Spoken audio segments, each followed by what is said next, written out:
Hi everyone, my name is Joe, and in this quick 3-minute tutorial, we'll cover part 1 of the estimate element in the Granot Moving System. We'll explore the purpose of the estimate, its key features, how to complete the inventory, adjust pricing, send the estimate via email, and more. Let's begin with the main estimate screen. On the left side, you'll find the evolution section of the estimate, which includes related elements such as consumer information, originating lead, internal estimate screens. Each step in the evolution process is color-coded to indicate your current position. The evolution includes important sections like emails, documents, and timeline, internal processes such as inventory specific to estimates. At the top panel, you'll see important estimate details including addresses, distance, total pricing, representative, status.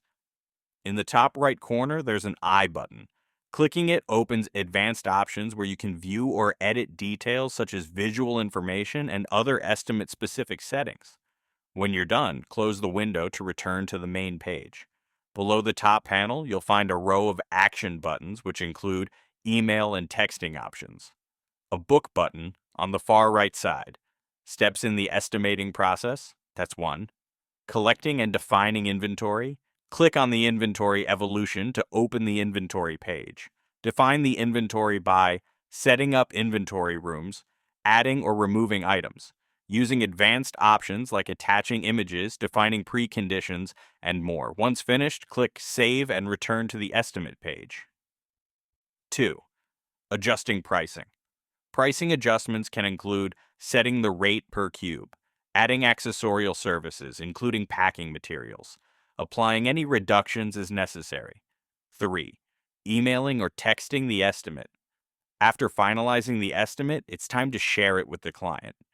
Click the preview button to view the estimate template. Click the email button to send an email. Select a template, make edits to the wording if needed, and click Send. Alternatively, send the estimate via text. Click the SMS button, select the estimate, and send it directly to the client. Finalizing the estimate. If the consumer accepts your estimate, all that's left is to click the Book button to confirm the process. Thank you for watching this tutorial. In the next video, we'll dive into the advanced options available in the estimate screen. Have a great day, and see you next time.